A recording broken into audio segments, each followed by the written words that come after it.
Bueno, pues el tema del mundo rural castellano-manchego, todo el tema del... acabamos todos en el paisaje cultural y por tanto enlazamos con el tema de los paisajes culturales agrarios de Castilla-La Mancha, que es una publicación que acaba de salir en el mes de febrero, más o menos, coordinado por unos colegas nuestros, y en donde hay un capítulo que se refiere específicamente al paisaje cultural del azafrán, ¿no?, al que haré referencia. Entonces, ¿qué he hecho? Pues hacer un pequeño extracto de unas citas para ver un poco la entidad del azafrán en las consultas que yo he hecho, que han sido breves, no con el carácter exhaustivo que ha hecho Indalecio, que me ha parecido magnífico y muy trabajado. Y luego lo que voy a hacer es, por eso es el enunciado de mi intervención, el contexto geográfico del cultivo del azafrán desde, no sé si aparece a mediados, pero desde mediados del siglo XX hasta el final del siglo, ¿no? Entonces ahí asistiremos. Yo no quiero ser forense, no voy a asistir porque no se ha producido a la defunción del cultivo del azafrán, ni mucho menos, pero sí que asistimos, si miramos con una perspectiva de un diagrama, pues veremos dos curvas paralelas. Una es la de la producción agraria del territorio, que se separa en progresión positiva hasta finales ingreso de las comunidades europeas, pues declina, entra en declive, aunque no ha muerto, porque efectivamente está aquí su representante de la denominación de origen protegida y hablaré un poquito también de eso.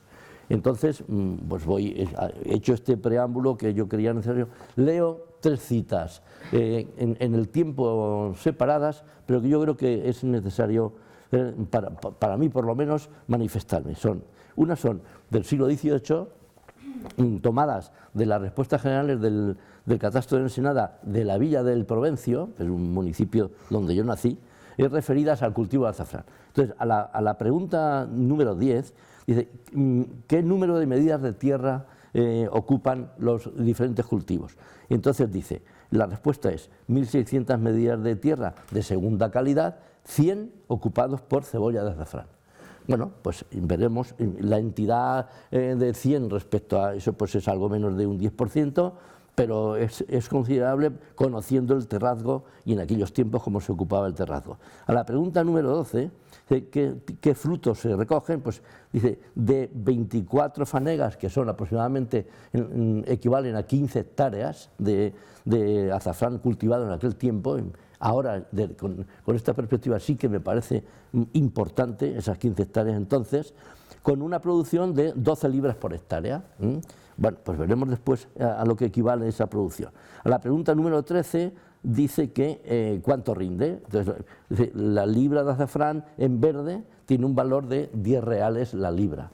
Entonces, ahora acabaré ya respondiendo todo a la pregunta número 16, es decir, ¿qué cantidad de frutos suele montar el derecho de tal? Bueno, pues entonces son 2.500 libras, era la cosecha mediana de lo que citan estos señores que responden, que equivale a 1.140 kilogramos de azafrán, que multiplicado, no las libras, multiplicado por 12, bueno, equivale como a 25.000 por 10 reales, equivale a 25.000 reales que comparado con la economía de entonces, yo ahora mismo no lo puedo ratificar. Lo que sí tengo que añadir es que cuando pregunta cuánto rinde, dice, aquí se relata que el producto, el azafrán paga diezmos, primicias y primicias del señor.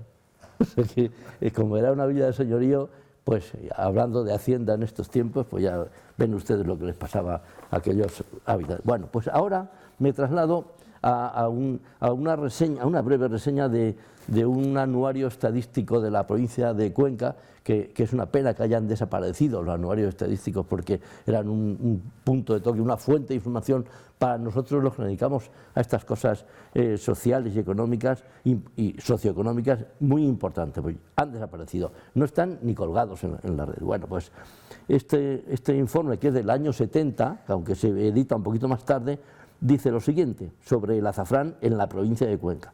Dice, a principios de los años 60 del siglo XX, la provincia tenía 3.000 hectáreas de cultivo, a principios de los años 60. A partir del 64 descendió a 2.000 y a finales de la década a 1.500. O sea que en 10 años se ha ido a la mitad, ¿no? Dice que, bueno, pues que habla de los porcentajes, pero que al final de esta fecha es la tercera provincia después de Albacete y Teruel en el orden de superficie dedicada al azafrán, al cultivo de azafrán. Y ya termino con esto, con esta referencia.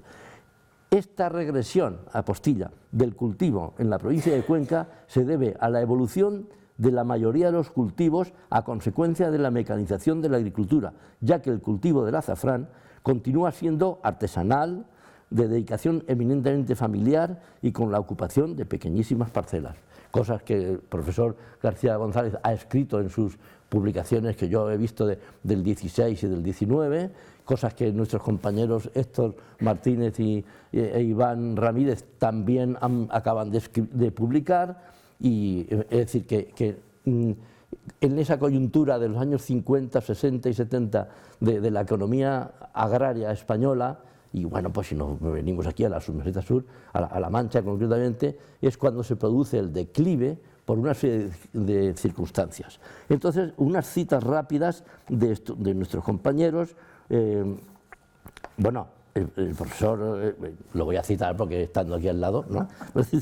El cultivo del azafrán en Castilla-La Mancha es identitario, minoritario y de carácter local. Es cierto. Luego, nuestros compañeros le han añadido el adjetivo de global. Bueno, es global porque aquí hemos visto que el azafrán que circula en España es turco, es iraní y es marroquí, ¿no? Pero eso ya entra dentro de la dinámica de la comercialización del azafrán. O sea, España produce azafrán de mejor calidad del mundo, pero luego tiene que comerciar con azafrán, ¿eh?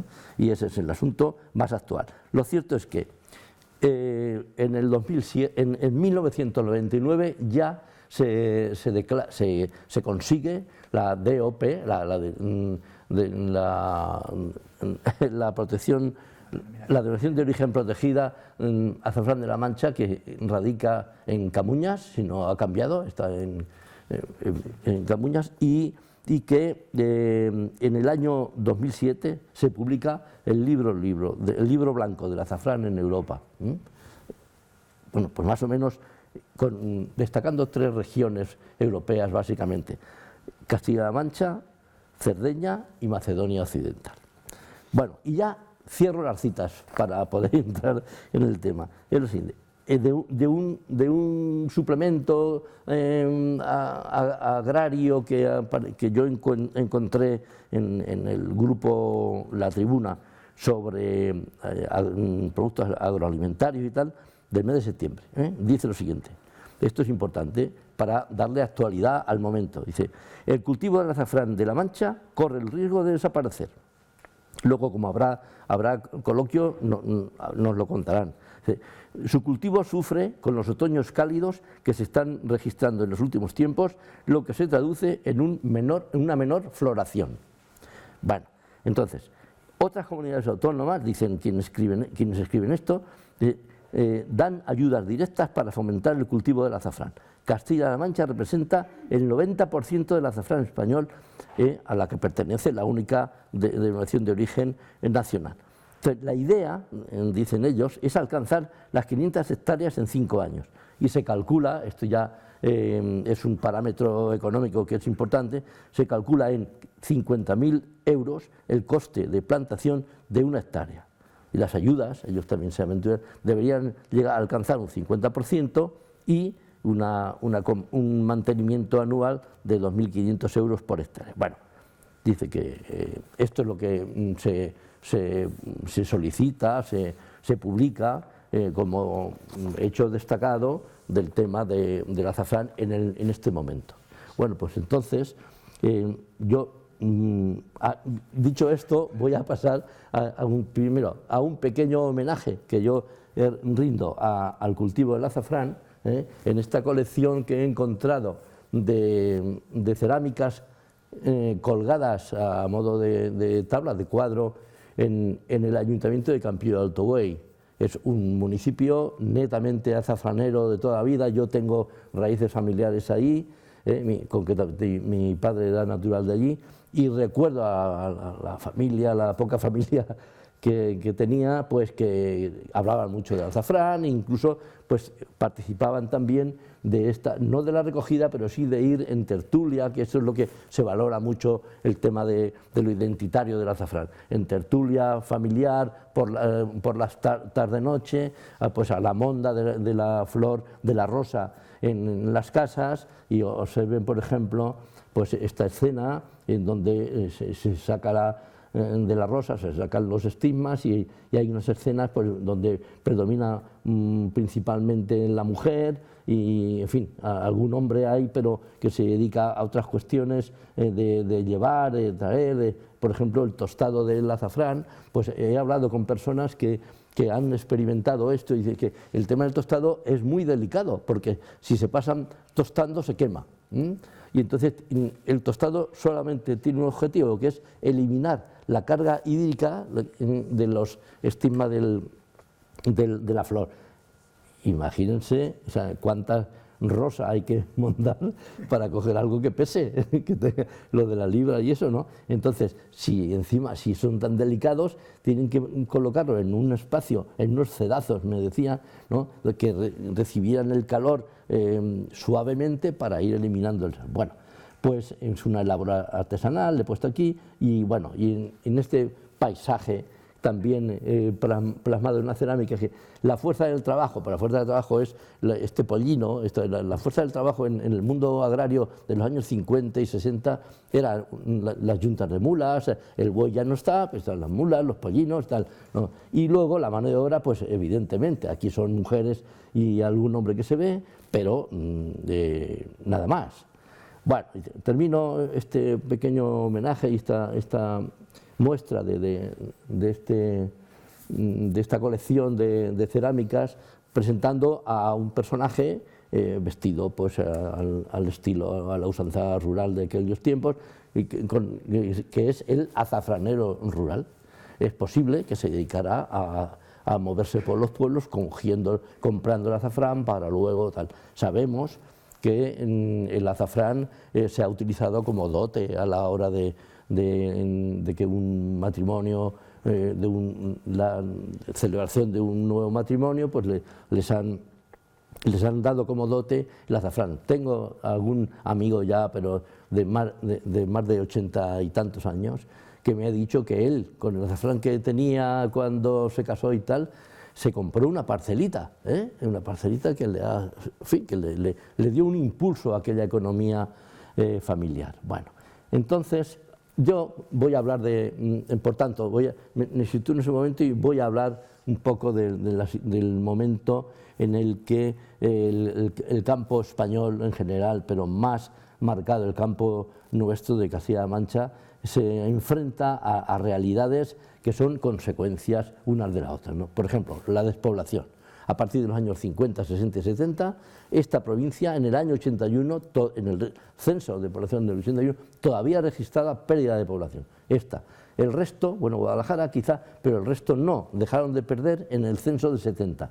Pero bueno, empezamos en los 50, entonces la despoblación, como saben, genera un envejecimiento de la población que se ha quedado, y entonces propicia el abandono de tierras. Iremos viendo, pero además hay otros impedimentos de carácter natural, como es el medio físico, la especificidad del medio físico de Castilla-La Mancha, ¿no? Los elementos del clima y los tipos de suelo. Por ejemplo, en este marco físico que ven ustedes, pues la gran cubeta de la Mancha es donde es más fácil llevar a cabo las actividades agrícolas. El resto del territorio, con los colores más oscuros, pues se sustraen a esa actividad, aunque entran dentro de la dinámica ganadera, forestal y demás. Entonces, la gran cubeta central, más las tierras de Almansa y Ellín, más luego la Sagra y un poco la Alcarria, y bueno, y el campo de Calatrava y Montiel, el resto de los territorios se sustraen a la actividad agrícola. Pero también hay elementos que limitan, por ejemplo, las temperaturas medias del mes de enero, pues son factores limitativos a la hora del desarrollo ecológico de las plantas, y ya sean plantas de año y vez, que en ese momento las plantas, los cereales y tal, están durmiendo, están hibernando, pero las otras pues también sufren las consecuencias del clima, aunque también estén en savia parada, como el olivar y como el viñedo y tal.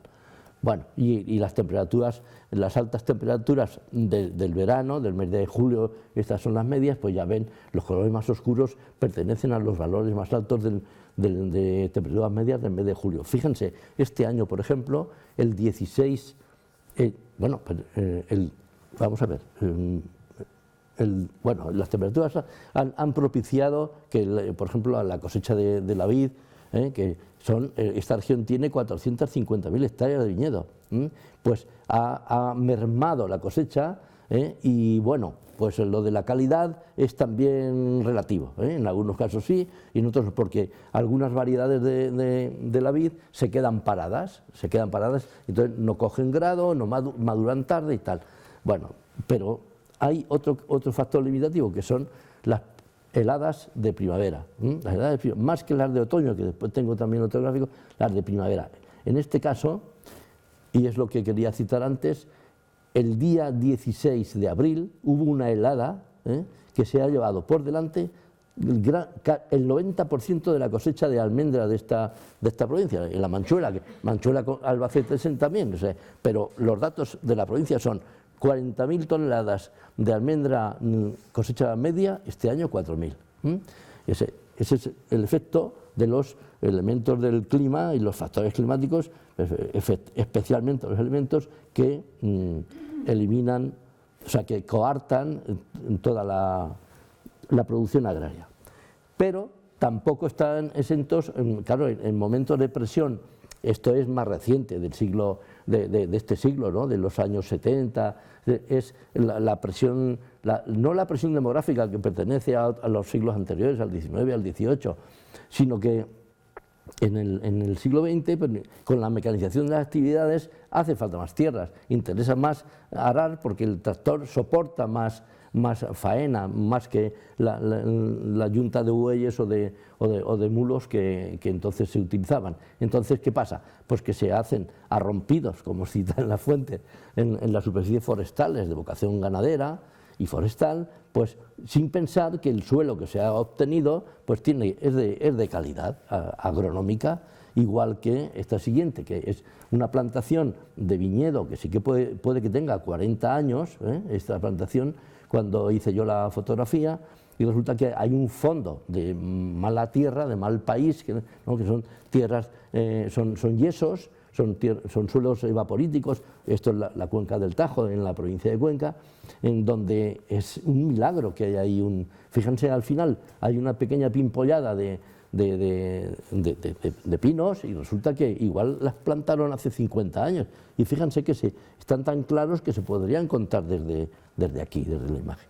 Esta otra imagen, pues sí, es una plantación moderna de viñedo en espaldera, bla, bla, bla, pero resulta que ese suelo que ocupa la plantación no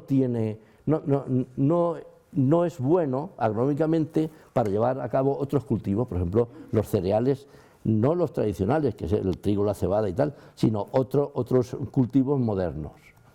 Bueno, y esta imagen la he puesto específicamente pues para intentar valorar un poco la presencia en el terrazgo de la sociedad, y es el reflejo de una economía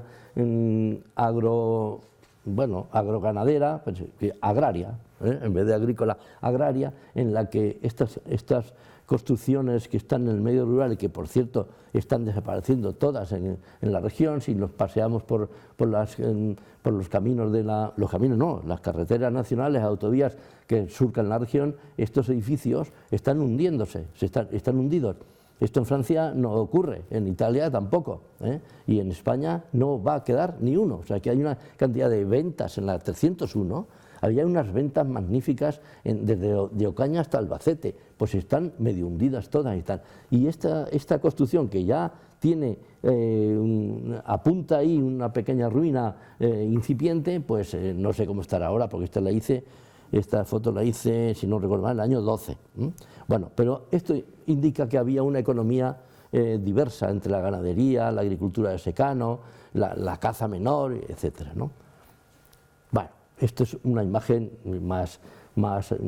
con mayor profundidad, igual, en donde se ve pues una parcela inmediata cultivada de cereal, las otras esperando alguna parcela pequeña que podría estar cultivada de azafrán, porque siempre eran parcelas pequeñas, cerca de... Yo es que tengo una idea, en un camino que tengo yo muy hecho de aquí a la Nacional 3, siempre veía yo allí en las paredes del pueblo, en San Lorenzo de la Parrilla, una parcelita ahí en una ladera que era de azafrán, y cuando llegaba octubre se veía allí florear y tal, pero siempre pequeñita, llena de piedras, o sea de poca calidad, ¿no?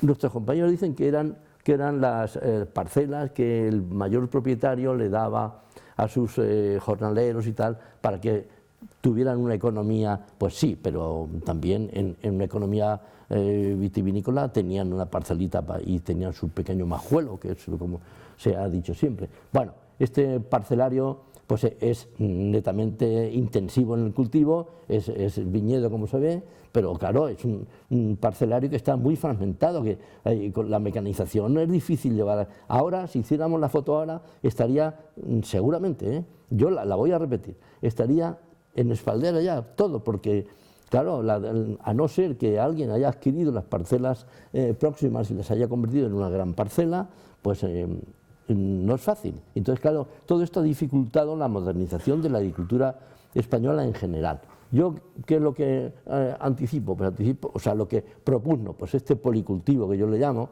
que es una explotación que tenga una escala, una dimensión de menos de 50 hectáreas, ya no hay nada. O sea, no es rentable una explotación de viñedo menor de 50 hectáreas. Alguien me dirá, oiga, que tengo yo mitad que tiene 20 hectáreas y viven. Digo, sí, bueno, sobreviven, no viven, sobreviven. Entonces, esta imagen yo la he puesto porque pienso que es algo ideal.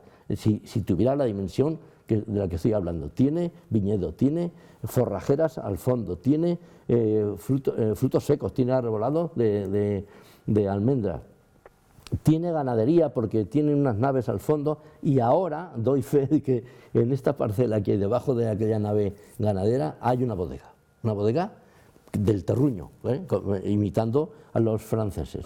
Pues eso a mí me parece muy apropiado, porque eso permite que toda la gran inversión que la agricultura española ha hecho en maquinaria, es decir, en sectores ajenos al sector agrario, se rentabilice y pueda utilizarse a lo largo del año, mientras que en un monocultivo como puede ser este, pues resulta que solamente lo utilizamos a la hora de arar y a la hora de la vendimia y ya está.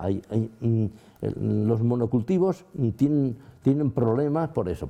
Un día hay un acontecimiento catastrófico en el viñedo y es la ruina de esos contingentes de población. Bueno, entonces esta imagen, esta diapositiva, he hecho lo siguiente: he cogido un agricultor tipo y le he puesto, con 20 años, le he puesto en el año 50.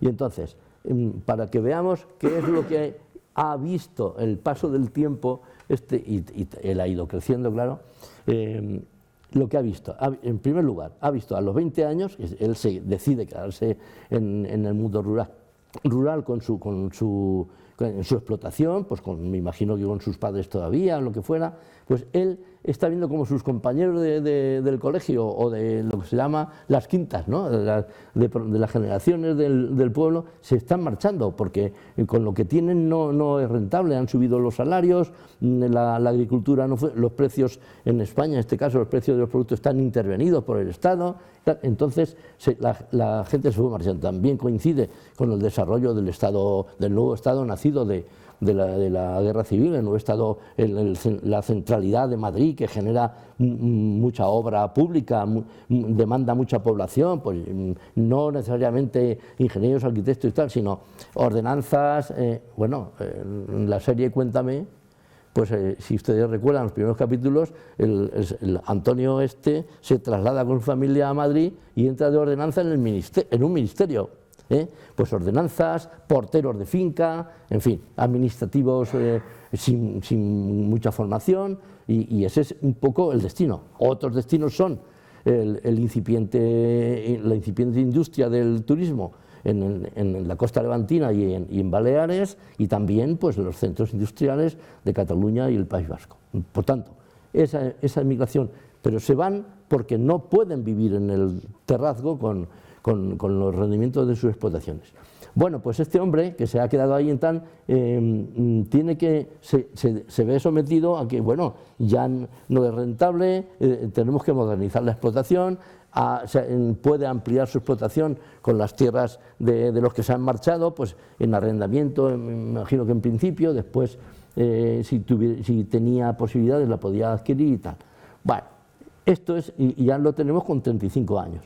Con el paso del tiempo aparecemos, España se incorpora a la Unión Europea, a las comunidades europeas en principio, después la Unión Europea, pero hasta en ese tránsito hay que ir adaptando todo, los comportamientos, o sea, los precios, los mercados, todo eso es un poquito, era el preámbulo al ingreso de España en las comunidades europeas. Y al final de hacer todo lo que le habían dicho que hiciera al agricultor español para incorporarse en la Unión Europea, resulta que las regulaciones asociadas a la PAC y las reformas que han venido después, que es donde nos vamos a quedar, yo me voy a quedar en mi exposición, resulta que hay que rebobinar.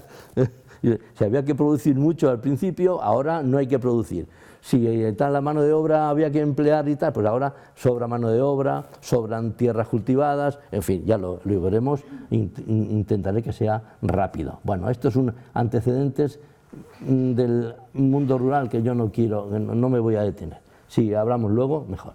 Entonces, aquí hay una serie de estudiosos del mundo agrario español, ya los cito abajo, que opinan y dicen que las medidas de la agricultura española para impulsar el desarrollo económico en aquellos años era aumentar la oferta alimentaria al ritmo de la demanda interna, que se producía poco, se producía mal, en fin, se había salido de esa autarquía hasta que se recuperó el ritmo agrícola, fue importante. Obtener divisas con las exportaciones, si es que se exportaba algo, desplazar la población activa agraria a otros sectores, lo he contado hace un momento, invertir el ahorro en otros sectores también, porque los agricultores de esas 3 décadas ahorraban, les sobraba dinero. Pero, ¿y qué pasa? Entonces empiezan a invertir o en el mundo urbano o a invertir en otros sectores como la industria y estas cosas. Entonces, lo que ocurre es que habría que convertir en un mercado de bienes de consumo para otros sectores. Es decir, que la agricultura pasa de tener dinero a endeudarse, porque hay que hacer grandes inversiones en maquinaria, en productos, en fertilizantes y en todo esto, ¿no? Entonces, son los otros sectores los que ven en la agricultura un gran cliente. Eso está ocurriendo. Es el momento en el que aparece la banca en el mundo rural, que no había. Las cajas agrarias, las cajas de ahorro, las cajas rurales empiezan, pero luego aparece la banca y aparecen las gestorías, aparecen las compañías de seguros, todo. El mundo rural en los años 50 era totalmente ajeno a todo ese mecanismo. Bueno, voy a ir deprisa. Aquí Simpson habla de que el problema de los factores que explican el lento desarrollo de la agricultura española es el tamaño y la escala de las explotaciones, la velocidad de la emigración rural, que para él era lenta, la importancia del comercio exterior y los niveles de inversión en I+D, pues que eran muy raros. Bueno, al final, Naredo, que es un agrarista español muy interesante, que luego yo lo recomiendo para consultar cualquier cosa sobre la evolución del mundo agrario en España de los 40 a los 2000, tiene muchas cosas, dice que la agricultura española incrementó sus rendimientos, este es el resultado final, su rendimiento, su productividad, modernizó sus técnicas de producción, transfirió mano de obra excedentaria a otros sectores productivos y aportó fondos al desarrollo de otros sectores económicos como la industria y los servicios. Esto es lo que, y entonces, claro, hablamos ahora de una agricultura especializada para el abastecimiento de una potente industria agroalimentaria y más dependiente de medios de producción ajenos al sector, demandante de capitales e incluso fuertemente endeudada. Bueno, llega el momento del... ¿Cómo voy de tiempo? ¿No? Pues 10 minutos sí, máximo, ya está. Llega el momento de la adhesión a las comunidades europeas y en el año 57 el Tratado de Roma y en el 62 aparece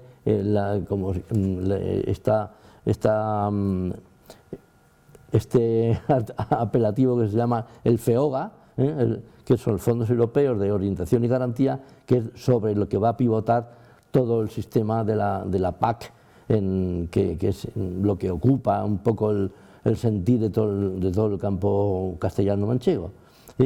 Y al final, pues sí que hay unas medidas de acompañamiento en el año 92 en que voy a resumir en estas cosas. Por ejemplo, transferencias de población activa en Castilla-La Mancha desde el año 50 hasta el año 2000, que es cuando he dicho que hasta donde yo he parado mi observación. Pues en el año 50 el peso era el 74% de la población activa de la región, era población activa agraria, y en el PIB participaba un 40%. Eso ha ido descendiendo hasta llegar al año 2003, cuyos datos eran el 14% de población activa agraria y el 12% en el PIB. Hay una pérdida considerable, como se puede observar, de un 60% de participación de población activa y una pérdida menos importante en el PIB. Yo creo que en la actualidad estamos en el 7,9 o así, u 8 quizás de población activa respecto a la población general, y el PIB debe estar en un 11, no está mal porque se ha modernizado mucho. La causa ha sido por la reforma de las estructuras agrarias de las que vengo hablando y que no me voy a detener ahí porque me queda poco tiempo. Pero, por ejemplo, una de las razones es el regadío. La implantación del regadío en la región es importante. Observen la mancha que la intensidad de regadío ocupa en ese arco que desde el campo de Albacete viene por toda la Mancha hasta las tablas de Miel y hasta el campo de Calatrava, y más luego el Tajo, que está marcando todo el curso del Tajo, que marca toda su influencia.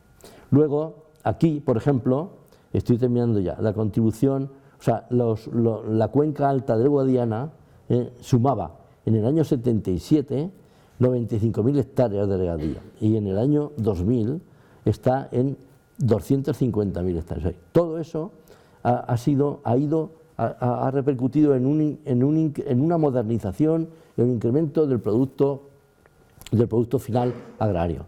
¿En detrimento de qué? Pues mire, aquí, en este mapa, las 4 provincias que más superficie destinaban al cultivo del trigo de secano en España en los años 80 eran Zaragoza, Cuenca, Cáceres y Sevilla. En este momento ya no es así, y en el caso de la provincia de Cuenca, pues por ejemplo, se decantó en su día, con el desarrollo y la implantación del girasol, se decantó a eso, al girasol, llegando a tener como 200 y pico mil hectáreas sembradas de girasol. Ahora ha entrado en crisis también, aunque las hectáreas están en 100 y pico mil, por el tema de las primas europeas a ese cultivo. El abandono de tierras, que era otra de las medidas de acompañamiento de la PAC, pues en el Castilla-La Mancha tiene 209.000. La forestación de tierras agrícolas, en este periodo del 93 al 2003, pues en Castilla-La Mancha se han retirado del terrazgo útil 141.000 hectáreas. Y luego otros incentivos, por ejemplo, la prima de arranque de viñedo, que lleva unas pautas y lleva un referente a la edad del propietario y a los viñedos vinculados a los registros vitivinícolas, y luego, pues ya estoy acabando, pues a incorporación para sustituir a los que se han marchado, incorporación de jóvenes agricultores, aquí en este dato pues hay más de 2000 y pico de expedientes de ayuda, y luego la población que, bueno, pues ya, perdón, voy a citar solamente esto. El montante de población rural, que es hasta 2000, de municipios de hasta 2000 habitantes, fíjense, el descenso es el 25%, el 23%, el 19,5% y al final el 15%. O sea que se ha reducido la población en el mundo rural, esto que llaman la España vacía. Bueno, y entonces hay que recurrir ¿a qué? Pues a la inmigración. Los datos de la inmigración en esta serie tan compacta de estos 7 años es que la región pasó de 16.000 de contingentes extranjeros en el año 2001 a 64.000 en el 2007. Y ya, bueno, pues aquí un listado, por si alguien tiene interés, de lecturas recomendadas, y ya está. Muy bien. Muchas gracias. Muchas gracias. Bueno. Muchas gracias por este repaso que seguro que dará pie a...